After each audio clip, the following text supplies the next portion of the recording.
Bargain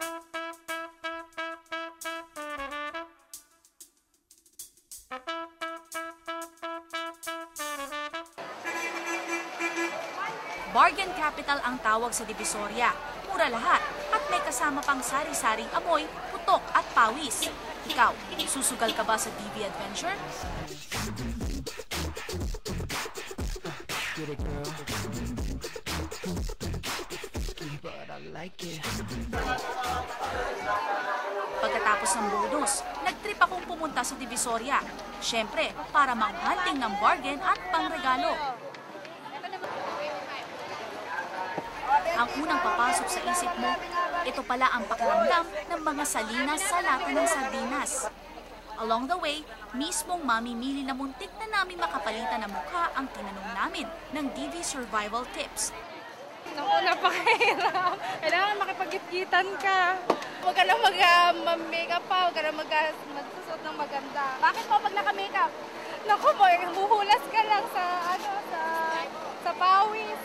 Konting ingat na lang, maging aware sa paligid para hindi ma-snatch yung bag. Sa lugar na labo-labo ang lahat, di in ang arriving in style.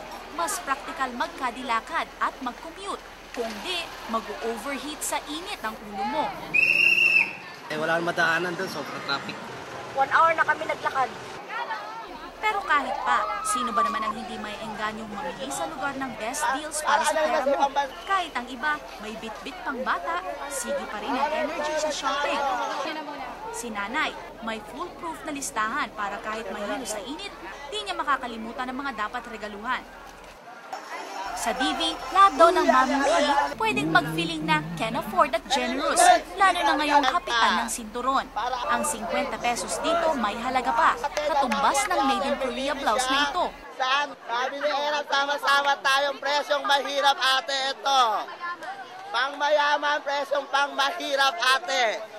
Saan ka nga naman makakahanap ng mas murang pangregalo ngayong Pasko kundi dito sa bangketa ng Divisoria? Itong sapatos na to, 150 pesos lang. Pero kung naghahanap ka pa na mas mababa dyan, meron sila 80 pesos.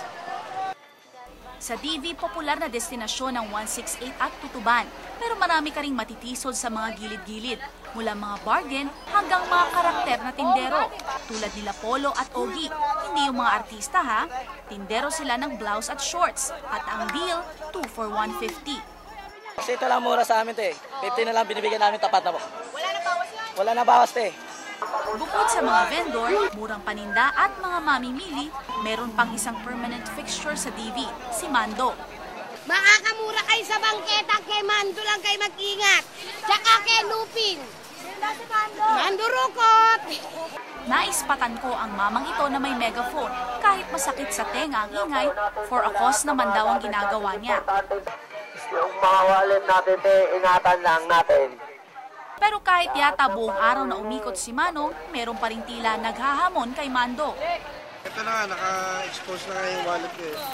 So just siguro take good care of your belongings. Yung mga wallet nyo, tago nyo lang, ganyan. Para at least hindi manakawan. Ito ang buhay sa Divisoria. Kung gusto mong malayo ang marating ng pera mo, makikipagsiksikan ka sa dami ng tao. Sabi nila, kapag nabuno mo ang isang araw sa Divisoria, daig mo pa ang nanalo sa isang survival competition.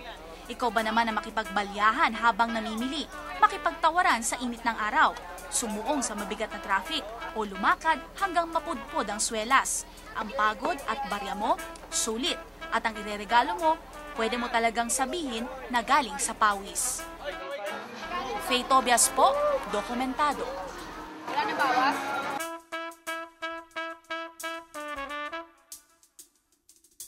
Thank you.